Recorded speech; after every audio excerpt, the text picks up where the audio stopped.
When you need mealtime inspiration, it's worth shopping Kroger for thousands of appetizing ingredients that inspire countless mouth-watering meals. And no matter what tasty choice you make, you'll enjoy our everyday low prices. Plus, extra ways to save, like digital coupons worth over $600 each week and up to $1 off per gallon at the pump with points. So you can get big flavors and big savings. Kroger, fresh for everyone. Fuel restrictions apply. Welcome to hour number 2 of the Northland Sports Page. Brian Prudhomme, Dave Cook, a little Whitney Houston, maybe the greatest voice of all. That's the greatest love of all. Because she mentions she believes the children are our future, athletically or just overall. I think you and I feel the same way. I think we feel the same way, and I think that we have trumpeted that from as high at the hill as we possibly can, because this is what our town's all about. It's all about trying to grow our kids to the next level, and sports is a fantastic way to do it. Absolutely it is. Here in the fall season, we're in the heart of soccer, football, cross-country, tennis, volleyball, you name it. But winter will be here, whether Mother Nature gets the memo or not. And the winter season is fun for us. A lot of hockey, tons of basketball for me. And in reality, you don't have to wait till winter for basketball if you're a kid. And that's what we're going to talk about right here, right now, with Kris Mallett from Rookie Basketball. Kris, good morning. Happy Saturday. Hey, how are you guys doing? Very good, very good. Now let's talk about the week that was for us, because you reached out to me and said, hey, can you tweet about this? Because we've got registration to get kids going on the court already. Tell us more about what's available to everybody out there. Sure. We've got basketball season coming up here. Registration is open. We start the first full week of November. It's for K through 8th grade. It is our program is the fundamental entry-level program for Duluth. So if kids want to start in kindergarten through 2nd, 3rd grade, they're gonna come in through our program. And then we know that there will be kids that go off to travel and those kinds of things. We're kind of symbiotic with those travel programs where they need us and we need them. And ultimately, we know that the kids that come into our program will end up on those varsity rosters in some way, shape, or form, whether it's in basketball or other sports. And so we see the value and the weight of what our coaches do at our level, even in the kindergarten level, that you're teaching kids what to expect from coach and what the standard is. And so we have a high expectation for what those coaches are going to do and ultimately understand on the varsity level. We see that on the courts, the translation of those hours and hours of time investing in kids, teaching life lessons through sport and through basketball. And we see that outcome on our courts.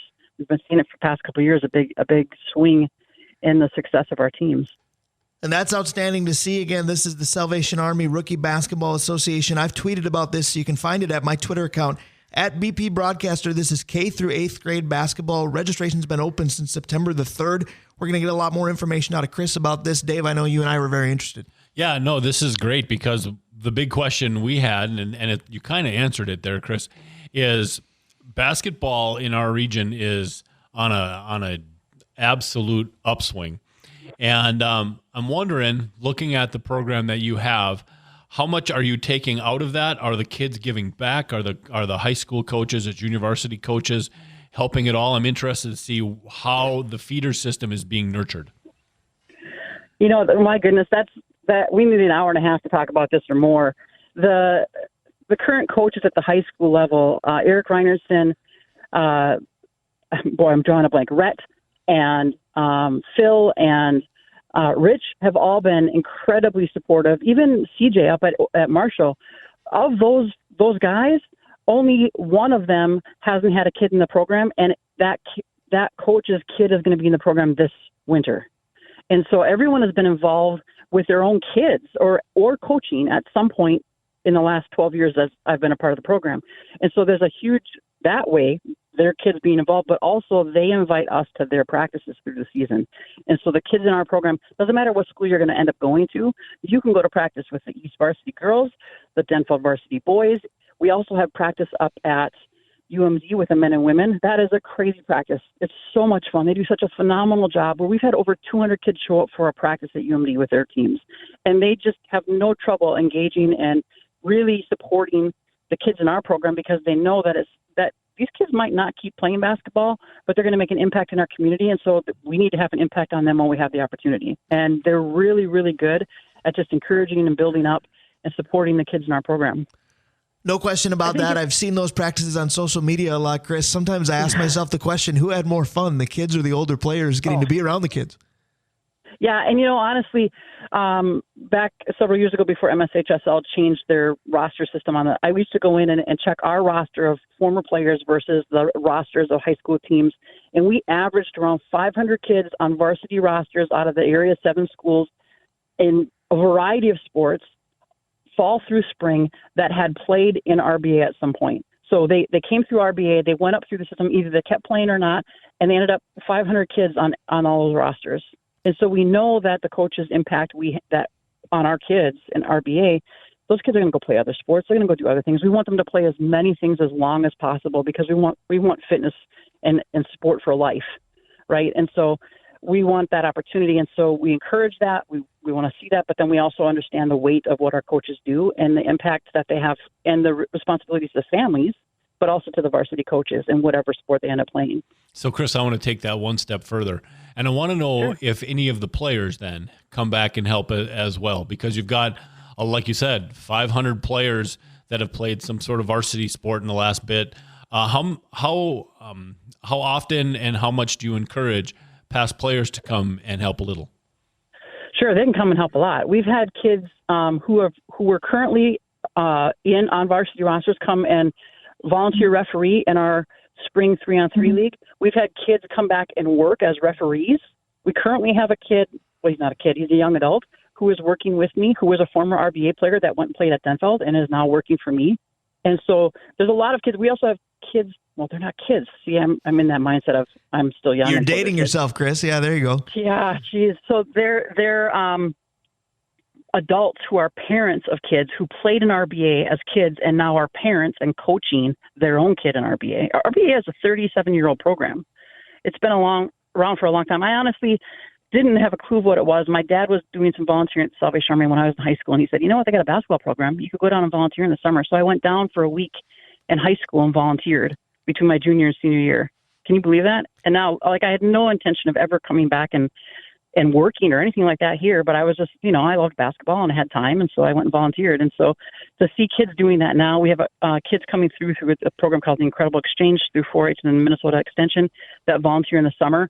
They volunteer up to 50 hours. They get a certificate to use at Spirit Mountain or for driver's ed or for horseback riding or music lessons. So that's one of the programs that we have, that kids who aren't even playing in RBA can come and volunteer through basketball, even if they play basketball, whether there's travel or whatever. And so there's a lot of opportunities for kids to give back for who are playing and be involved in our program. And that ultimately, that hand forward, hand back mentality is what makes the thing go, right? Of whether you're an adult, whether you're a kid, somebody made an impact on you and you can make an impact on someone else. And ultimately, that's why I do what I do. I had a coach. If you've ever heard of Dale Stockey, oh yeah, that man changed my life. He changed my life and gave me a community of girls that, when I'm an only child, new to the community and was like, you should come play basketball. You should come play basketball. You should come play basketball. And I came and played basketball, and I suddenly had a community, and I would have not been the person I am today because of the impact that coach had in my life. He ended up being my softball coach, my basketball coach. I love sports because of how he was just like, and it was so much more than just sport, right? I mean, the good coaches know that. The good coaches do that. It was about who I was going to become, and he's just made that impact on my life. And I know he did it for hundreds of people as a teacher and as a coach. And so, we look at having over 100 coaches a season, that ripple effect of the impact that those coaches are going to make on youth over and over again. We have between 700 and 1,000 kids. It varies year to year throughout the year. And you think around 150 volunteers every year throughout the year, that's a massive ripple effect that we can have on our community, because ultimately we don't know if we're successful for 15 to 25 years maybe, right? The kids grow up, they go to college, they move away, they come back, whatever the situation is. We don't really know if we're successful until we see who they become. What are they like as employers, as employees, as neighbors, as moms and dads? What are they like? Because the lessons they're learning in sport, the teamwork, the respect, for authority, the integrity, all those things, those lessons we learn in sport are going to show up in their lives. And that's what we're looking for. People who make a difference in our community because of what they've learned in sport. No question about that. The long-lasting impact really knows no bounds.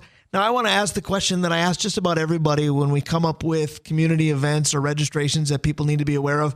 No doubt there are parents and or kids listening that are hearing your stories saying, I'm interested in this, But somebody's going to say, well, wait a minute. Some of these travel teams, some of these organizations, some of these associations, they only take seasoned athletes, seasoned basketball players. Tell me how much skill level does or doesn't matter. Doesn't matter. It does not matter. We want kids to get in the gym and just get a ball in the hand and start playing. And so we have kids that have zero experience at all the way up to 3 or 4 years. And the coaches understand that coming in. We use curriculum that's been developed by USA Basketball and is funneled through Junior MBA. So each week has a lesson plan. It's already ready to go. And the kids can jump in and they understand long-term athlete development. These lesson plans do. And so it's built into the program of understanding we're going to be having a wide range of experience. And we just want everybody to have an opportunity to play. And on that same topic, I know we want players to get involved. We want future players to get that basketball in hand, as you mentioned. But you've also mentioned that coaches are needed. There are going to be adults out there saying, well, I'd love to coach or I'd love to help, but I'm not X's and O's of basketball. That doesn't matter either, correct? It does not matter. Like I said, we use already pre-made curriculum that's based on national and global standards developed by long-term athlete development. So there's an app that they can use. We print it out for them. 12 weeks of lesson plans. Of course, they can use their own experience in some of those lesson plans. But we want, kind of a standard across the coaching spectrum throughout the league.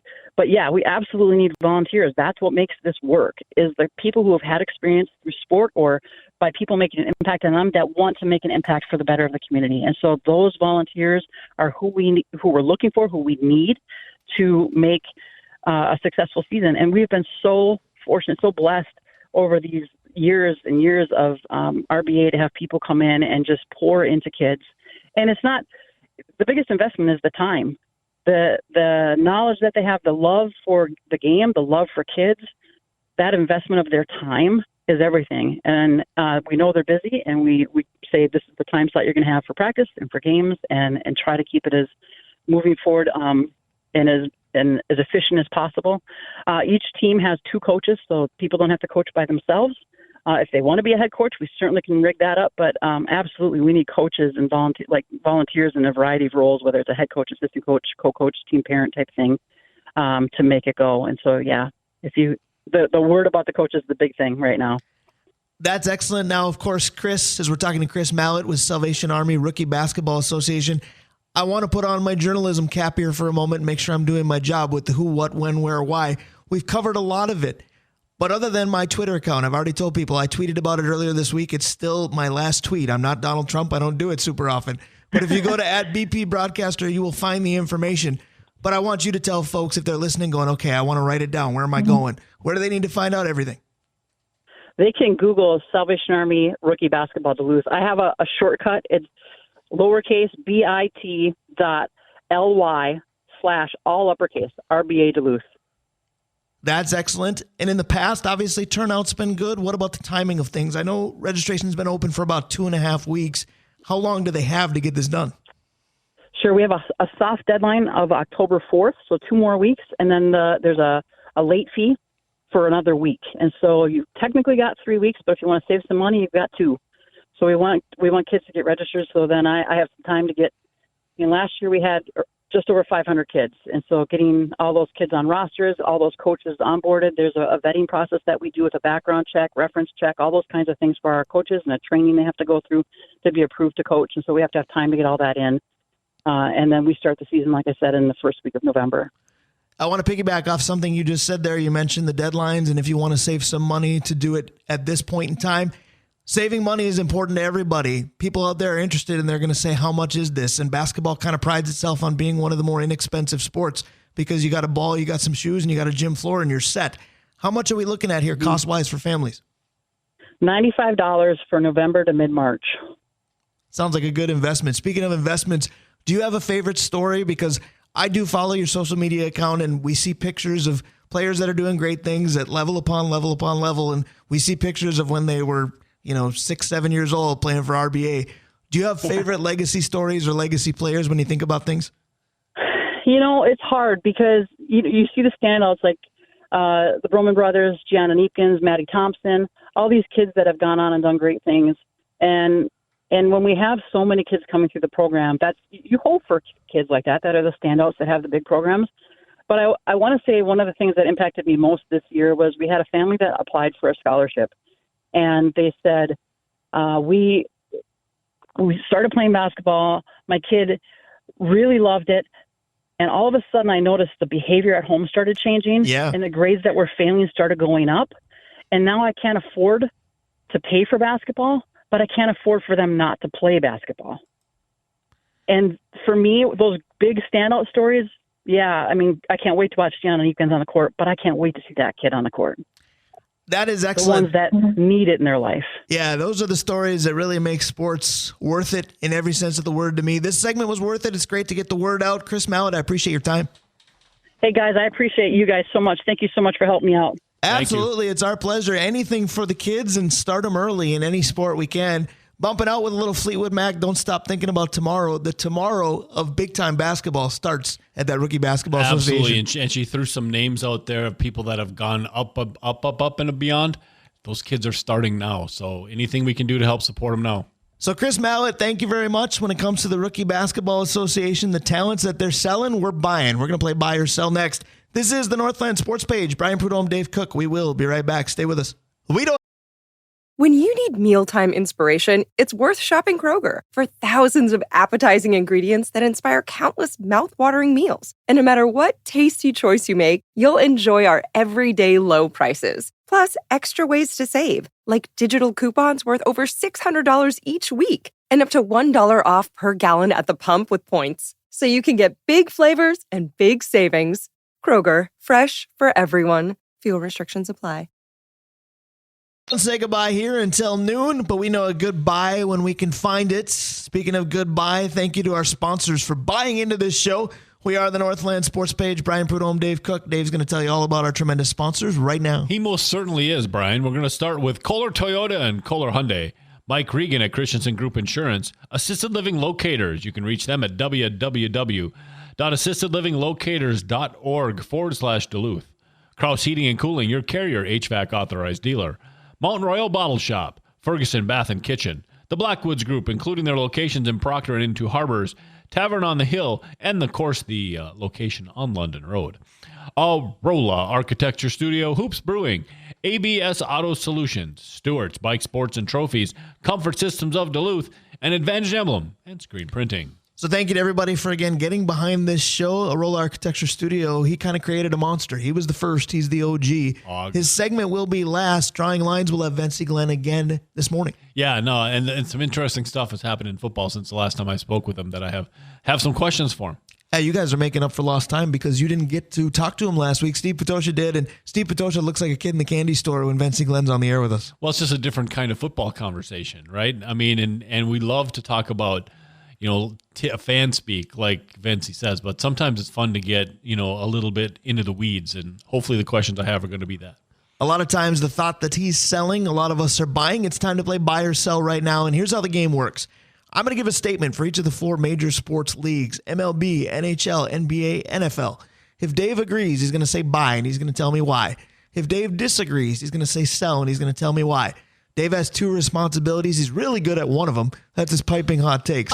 His second responsibility is to tell me the order in which we play, and he makes himself anxious about that every week. Let's see how today's going to go. Well, that's because I have to be right here, right? I can't ask for wild questions. It's the league. It's not the team. Right, yes, right. That's your struggle. Speaking of, let's do the NHL. All right, so the NHL is first, and Bill Guerin came out this week, and I would say he did coach speak, but he's a GM, so we'll call it GM speak.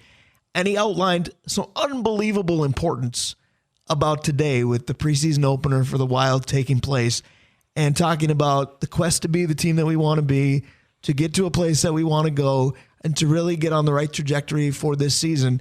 Doesn't start in the opener, doesn't start at the end of camp. It starts with game one today. And I looked at it and kind of went, okay, because you look at the preseason, regardless of the sport, NBA preseason, the NFL preseason is a joke. It's a moneymaker. Spring training is fun because it's fun to be in warm weather in March. But preseasons, to me, get the collective eye roll. Buy or sell to the NHL is no different, and it really doesn't matter. So I think that the NHL, for certain teams, this matters a lot. It doesn't matter a lick for the Wild this year because, let's face it, there's 20 slots and 19 of them are claimed. Right. The real question is going to be, do you have the third goaltender up? and you could just flip a coin on that and make that decision. If there was openings, and there will be next year, if there are openings that the kids could go after and we needed to see them play and how well they did at speed of the NHL and so on and so forth, super important because you need to see that. But if you're going to run all the fourth-line guys they've got signed for years out there, they're like in the NFL, those guys that don't play at all. They got 20 guys that really don't need to play a lot. So you're buying the fact that it doesn't matter. Correct. I agree with you. I'll buy as well, and I wish I could sell because I agree with you that this roster is probably set because just with the core that they have, however talented they may or may not be, there just aren't guys that you're going to see lose their job.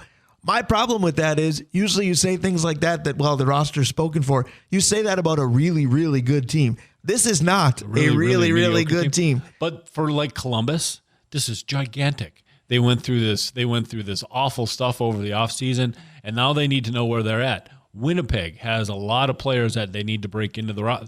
Those teams need this because once the hockey season starts, it's just gas pedal down. Meanwhile, for the Wild, you got enough journeymen. They put the journey in journeyman to the point that Steve Perry's going, geesh. Right. I mean, this is too many. He should come in and do the Let's Play Hockey. There you go. I'd like to know what octave he might choose. Let's go to the National Basketball Association. All right, so the NBA, you enlightened me to some news last night that early November is going to have a very important decision. And I'm not talking about Miss Harris, and I'm not talking about Mr. Trump. I'm talking about Lorian Rodriguez versus Taylor, and I may be more excited about the results of that versus the presidential election. Judge me accordingly. But at the same time, I'm going to rekindle a buy or sell that we've been talking about for too long because this situation's gone on for too long. Buy or sell that you'll be cheering for new owners versus staying with Glenn Taylor. I'm going to buy that, but I'm going to hesitantly buy it. Glenn Taylor has done a lot of goofy stuff over the years, but we know one thing the Timberwolves will always be, and that's Timberwolves, right? And he's willing to spend some money. That being said, if Laurie can come in and do the stuff to make the Timberwolves franchise 21st century, then I think we need to go to the new way. So I'll buy that we need to go that direction, but I'm not like headlong crazy buying. Ran into the Black Friday thing and bought all I could. Mauled somebody for your big screen TV. Yep. All right, so I'm going to tentatively sell and I'm going to root quietly for Glenn Taylor just because of one of the points that you made that it's never really been brought up outside of, when he rescued this team from going to New Orleans all those years ago. It's never really been brought up that the Minnesota Timberwolves would leave. And then there's the big thing about Lorian Rodriguez talking about, well, they'd have to cut payroll. Yep, that's the big one. The Timberwolves have finally become talented. The Twins last year finally became talented. We saw what cutting payroll can do. You don't want to do that in the NBA at all. The other piece to me is this. I have no idea who's correct. So the arbitration decision will fall in the hands of those three people on that panel, and it's a difficult one. But if the idea that this was to be paid in installments, if you will, and Lorian Rodriguez simply didn't have the means by which to do this, who's to say that even if they get it done in the immediate, that they don't fall on financial hard times right away, and then all of a sudden it's not that they had this idea to move, that they just have to. Yep. That would be devastating. But the thing that's tantalizing about those two taking over is obviously there's something I'm not in the loop on because the consensus down in the Metro is Glenn Taylor is some horrific owner, and I have no idea why. And then there's still the part of Minnesota doesn't normally get big-name players to come here no matter the sport. Alex Rodriguez can be an attraction. I've just always had that theory. I think that the things you just said really, really matter, and I think that's absolutely part of the discussion. But I really do think what you said about them moving is so big. But I think that if Glenn Taylor owns it, I just don't think it ever gets it doesn't really get any better. Look at the things that have happened since Lorian Rodriguez had some input, and that's when things started going well. Do you know who should probably answer that question? Cheryl Reeve. Because it might not just be about the Timberwolves. It's the combo platter with the Lynx, and Glenn Taylor has been wonderful for the Lynx. And I'll go on record as saying the only franchise historically that's been wonderful for Minnesota consistently is the Lynx. Well, and if you're not paying attention this year, they're going to punch somebody in the mouth. This is a good basketball team, and Cheryl has really gotten them into the spot they need to be. Absolutely. Pay attention starting now, right? They play today. They will start Sunday, I believe. Sunday afternoon, it's Lynx Mercury, and that's a 2-seeded Lynx team, and Cheryl Reeve, all she does is win, win, win. She's the DJ Khaled of Minnesota. And she just blew out the 1 and 2 seeds in the East over the last week. So they will be interesting, no doubts. We've got an interesting buy or sell. We're halfway through it. Yes, let's go with the baseball team, Minnesota Major League Baseball. All right, so Minnesota's Major League Baseball team has been Tom Petty-ish. They've been free-falling lately. They got a big win last night. This demise, a lot of it gets spotlighted in terms of the bullpen.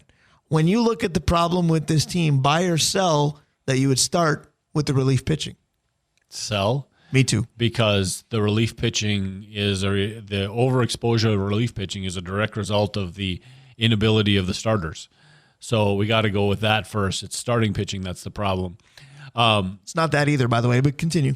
But the problem with the bullpen is that we're at the point of journeyman now.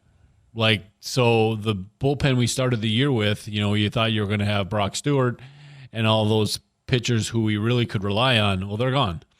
And, they finally started looking at putting Louis Varland in the bullpen. And it's been wonderful, by the way. Right. Going into next year, if they make the playoffs or not. We all did. Yes. Going into the playoffs or not, let's start next year with Louis Varland as an eighth inning setup guy. That works. Yes, it does. And so I think that our starting pitching, besides our number one, and Festa last night was really good. But if you're running the same guys out for 3, 4, 5 innings a game, you're going to burn them out. And now if you're running out journey people, their goal is to keep their ERA under 5, right? And so you're going to give up runs. Your bullpen's just going to give up runs because those are the guys you got in there. And so if you could have the game down to 7 innings with the starter or 6 innings with the starter, and you can go A, B, and C, the Twins' bullpen's really good. It's when you're 5 innings all the time and you got X, Y, and Z pitching in the 5th and 6th inning, and all of a sudden, that little lead you had is gone. So I'm going to sell. It's not the bullpen. I'm going to double down that it's not the pitching at all. And I understand everything that you said, and I understand the injury bug and who they have and who they don't have. And we're just focusing on the field problems because we all agree that the problem is the pole ads, correct? This year, 100%. Right. But again, I'm of the ilk that I'm going to put that aside. Yes, it's frustrating. Yes, I understand all the lamenting of everything, but I'm just not going to let that ruin the season. And when the game starts, I'm not thinking about Joe Pohlad. I'm thinking about the guys on the field. Yep. So that's just me. But my problem is this offense. And we talk about victim of expectation, and maybe this is it too, because if you look at where the Twins still have capable names, Buxton, Correa, although Buxton to me will forever be overrated, but Buxton, Correa, Lewis, Santana, et cetera. Can we get to the point where we score more than 2 runs a game? And I know they did last night, but the 2 times that they have recently, it's been courtesy of getting a free runner at second base. You need to put some bats together, put some professional at-bats together. Your pitching, your starters, your bullpen wouldn't be under a microscope if you could actually put 5 or 6 or heaven forbid more on the board a night or two. That's very true. I agree with that completely. We talked about it to start the show. You got one-legged Carrera out there being their best player anyway. And so, all these kids that started out hot, they've settled down. Right. Willie Castro has settled down.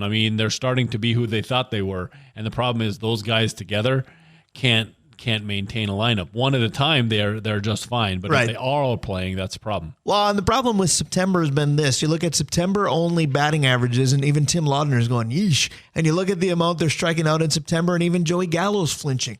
These are unprofessional at-bats at times, and that's been problematic. Now, I know in some ways, for much of the month, it wasn't the names you bargained for because, again, I think Buxton, Lewis, and Correa are now in the 20s for number of games played together this season. So you've got excuses per se, but you don't have, rookies that got called up last week taking quality at bats. You've got guys outside of maybe Brooks Lee who have been here before. Do more with it offensively. Yeah, and Kyle Farmer's one of those guys. We had pinned a lot on him at the beginning of the year. And Margot, we here's our guy to back up center field. Can we stop pinch hitting Margot, though? Right. It's now 0 for 30. Right, and those 2 guys, frankly, are a big reason. And Edward Julian just failed. He was the guy we thought was going to come up and be the Louis Arise, kind of getting on base all the time, and he hadn't. Now he's Louis Rivas instead. But when we look at things, I go back to something you said in the first segment. The Twins, they'd been hot and cold almost all season, but the one thing they had going for them is not everybody went cold all at once. Well, we're seeing it. It's called the starting 9 offensively. Yeah, truly is. And again, we want to blame the poll ads, and you and I we're not going to blame the poll ads. I'm done telling people they can't do that, but if you're just going to forget what's happening on the diamond because of what happened in the front office, you're not truly watching baseball. I guess my point is, randomly on a yearly basis, that's not true. This year, I mean, again, you look what's going on the field. They made no effort at. I mean, maybe they made behind the scene efforts because they tell us always, "Oh, we tried to get this guy, we tried to get that guy," but did you?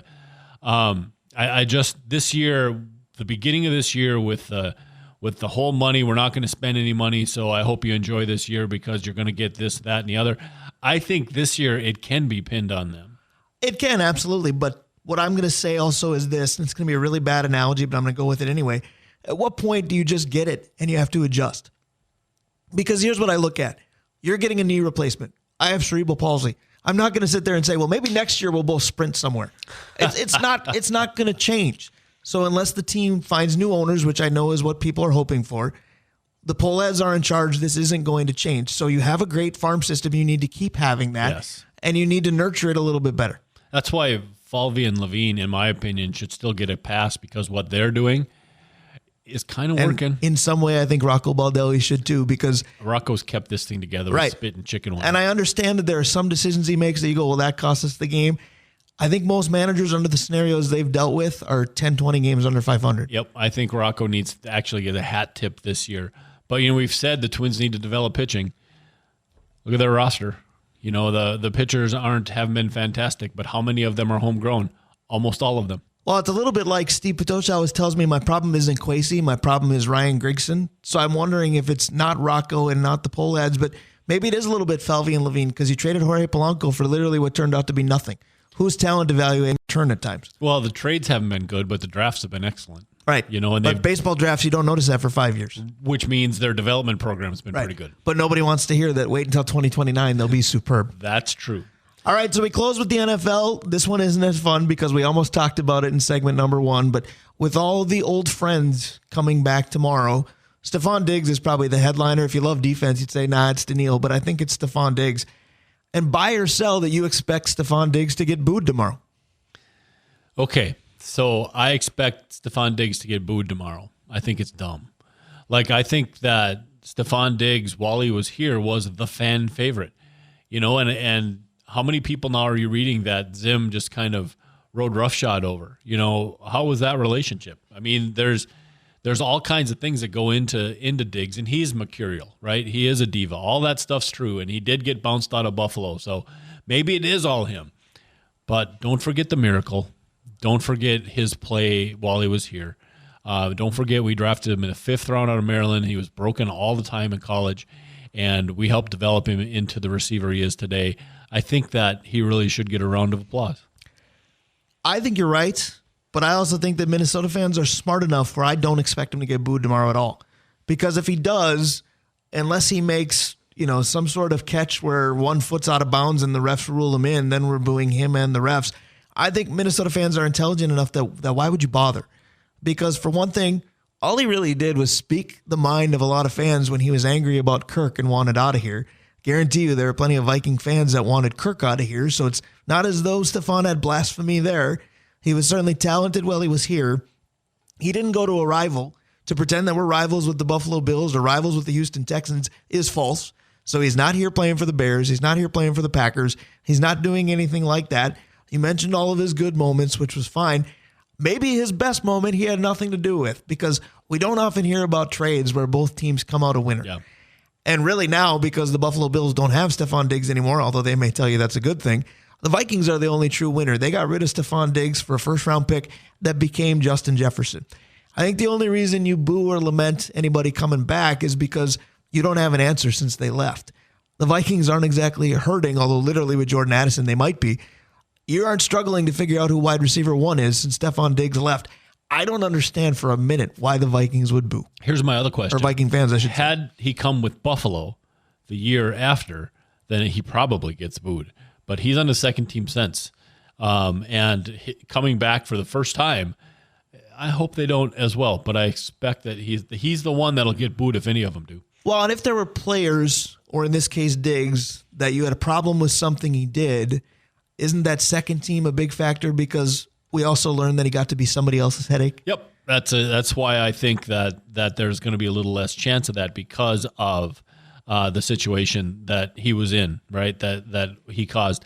It's really interesting because the Vikings fans really don't boo a lot of guys that have left here unless they set the world on fire. You know what Minnesota fans will do, and this is part of what I've liked and also disliked about being a fan in this state. Usually when Minnesota fans are booing, they're booing Minnesota players. That's fact. Isn't that true? We are very much a fishing place, and we are very much a watch-your-own-bobber sports fan base. We boo our own people. One guy I will never boo, and Dave Cook, I'll give you a bonus buy or sell about it. Buy or sell, you want to chat with Vencie Glenn. Oh, that's 100% buy. Let's do it. We will close out the show doing that. It's Drawing Lines, courtesy of Arolla Architecture Studio. Vencie Glenn is next. Final segment of today's Northland Sports Page. As Earth, Wind, and Fire told us, it's the 21st night of September tonight. Stick around. We'll be right back. When you need mealtime inspiration, it's worth shopping Kroger for thousands of appetizing ingredients that inspire countless mouth-watering meals. And no matter what tasty choice you make, you'll enjoy our everyday low prices. Plus, extra ways to save, like digital coupons worth over $600 each week and up to $1 off per gallon at the pump with points. So you can get big flavors and big savings. Kroger, fresh for everyone. Fuel restrictions apply. And we're back on the Northland Sports Page. Final segment as we still try to connect with Vencie Glenn, Brian Prudhomme, Dave Cook. We are the Northland Sports Page.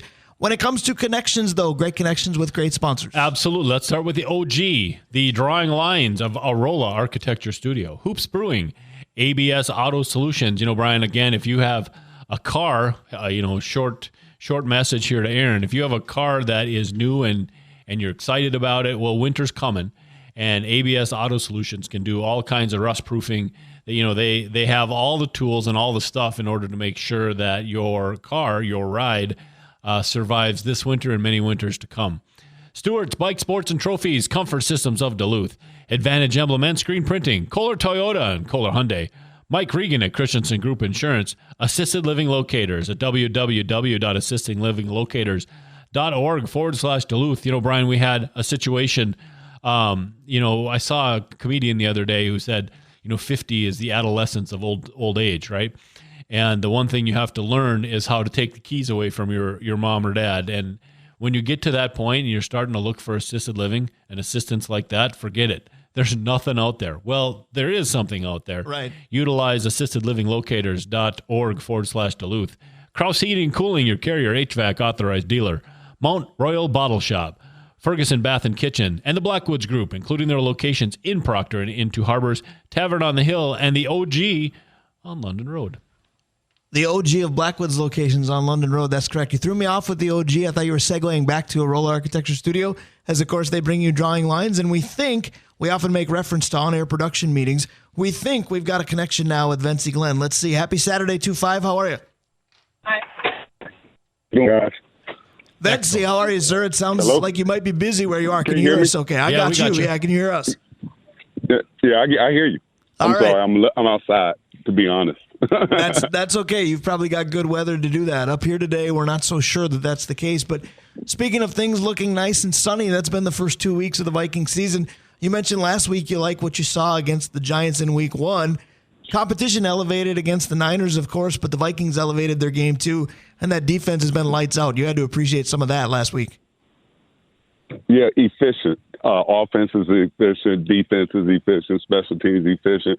Everybody's doing their job, and they're minimalizing the time on the field defensively. If they get in there, they get off the field, they get their offense time the ball. The offense keeps the ball for, a good 5, 6, 7, 8 minutes every time they get it.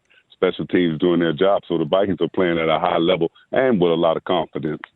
They are, and they're going to have to bring that tomorrow against the Texans. Vencie, I want to talk about something Dave and I talked about in segment number 1 today. We talked about when former teammates come and play against you, and we had Chad Greenway on earlier, and he talked about that is a weird feeling. For fans, it's a weird feeling. You must have played against former teammates at times. Everybody says I don't approach it any differently, but how did it feel? Oh, I approached it differently. I would say only one time that I was probably really looking for is when I left the Chargers. I went to the Saints for a year. Yep. And we came back that 1 year, and we played in San Diego. And I had an interception, had a great game, but we lost. And I really wanted to win that game personally for me. And so it can get personal. It depends on the individual. There's nothing wrong with if you're holding a grudge from an old boss or something like that. It's life. Speaking of holding a grudge and young players, Vencie, over the week, Roma Dunze, the wide receiver, the rookie wide receiver for the Chicago Bears, his dad took time out of his life to post a bunch of film about his boy being wide open, and Caleb Williams not even looking that direction as kind of a dig. When you were playing, one, I know that parents were involved, but as a player looking backwards maybe, what's your opinion on parents trying to weasel their way into this stuff? Man, parents and kids relationships are personal. I don't have any kids. My dad was a college football coach, and he never coached me one day in my life. He let my coaches coach me, and I'd say the biggest person in my life, a lot of gratitude goes to Bobby Turner, who's the running back coach for the San Francisco 49ers. He's the one that gave me an opportunity out of D.C. to come to Indiana State with a scholarship, and he believed in me, and he left after my sophomore year. But the knowledge and the confidence I just had from being around him as a young man really changed my life. Vencie, I want to talk a little bit about rookie quarterbacks, or at least young quarterbacks, because C.J. Stroud is not a rookie, but he's a young guy. Caleb Williams is a rookie. Drake May is a rookie. Bryce Young on the bench in year 2. Now, as a former secondary member, you had to love young quarterbacks because you could probably see the fear in their eyes, or you could do things to rattle them. But with the struggles of young quarterbacks here this year in particular, are we going to see more guys get learning curves? The Green Bay Packers did it because they could. The Vikings said even before J.J. McCarthy got hurt that was their plan all along. Do rookie quarterbacks need to stop being thrown to the wolves, or are we going to see that continue based on draft pick? Well, you got to remember when I played, I didn't play against rookie quarterbacks because you didn't come in and start. Right. It was rare, very rare that a rookie quarterback come in and start. It just, the game was too violent and it was too fast for them to even catch up. And that's what's showing now. They think they can just do what they do in college. But, man, that's college. This the pros, baby. This the pros. These the big boys. The level changes tremendously, and that's what they don't understand when they say all these guys, everybody, all of them can throw. They train to throw. Everything they do is trained to be done. But they can't control the other guys, and other guys don't believe in them because they're not the best on the team. Even though you may be the star of the team, you're not the best player on the team. Mm-hmm. So there's a level of confidence you got to have, but at the same time, it's a learning curve. Dave, that is the answer I was hoping to get. I know Vencie took us back to his era, but that's what I'm saying. That's what I think we need to return to. Let the rookies learn. Yeah, because he's right. There's a difference between – we talked about this with captains. Captains don't always have to be the best player. They have to be the leader. The best player isn't always the quarterback. The quarterback's maybe the most important, but not always the best. Vencie, I heard a thing the other day when they were talking about all the motion in the offense and all the different sets and all that designed specifically to confuse a defense. Now, as a safety, as a leader on the field, how do you handle all that motion? What are your keys? Do they change at all? For people that are just really listening now and hearing things about all these fancy offenses, how does somebody in the backfield deal with that? Well, the offense set up and they move guys around, one, to find out mismatches and just to see if you're shifting whenever they move somebody. A lot of times they just run a base play, but they move people just to see how you react to it. So offense can make you move and you can say, I'm in a certain defense, but that don't mean I'm gonna play that defense. You know what I'm saying? I could be in man, but it may be a zone man with man behind it. Mm-hmm. So there's different ways that you can disguise it, and everybody has their strategies. But most of the veteran quarterbacks, they already pretty much know what defense you're in. They just trying to see where they can find the mismatches in their vision before they even start. So they already it's the young guys that get confused and get the mind wired and scrambled, just like Bryce Young has, and that's the problem. Yeah. To that end, when you see somebody like Andy Dalton ready to take over for Bryce Young, and he's been in the league a long time, he's had some success, his best days are probably behind him, and then you combine that with the Sam Darnold, who was high draft pick, struggled, but at least he's been in the league. Is there a comfort level knowing that a veteran quarterback is taking over in general, regardless of how good they have or have not been? Yes, it's because he understands the flow of the game. He understands the tempo. He understands his decision making. But he also has to require on the guys that he may not know that well and have a chemistry with them. So he might throw to them a lot in practice, so that may give him chemistry with the younger guys. Vencie, it's been a bit since we talked, so you may have talked about this before, but I've been waiting to ask you this. So Tua got another concussion. He got blown up pretty good. And I know you're not his doctor, you're not his lawyer, so you really don't have a say. But if you were able to sit down with Tua Tagovailoa and said, son, here's your future, would you suggest that he retire, or would you say sit in the sidelines, get right, and give it another shot?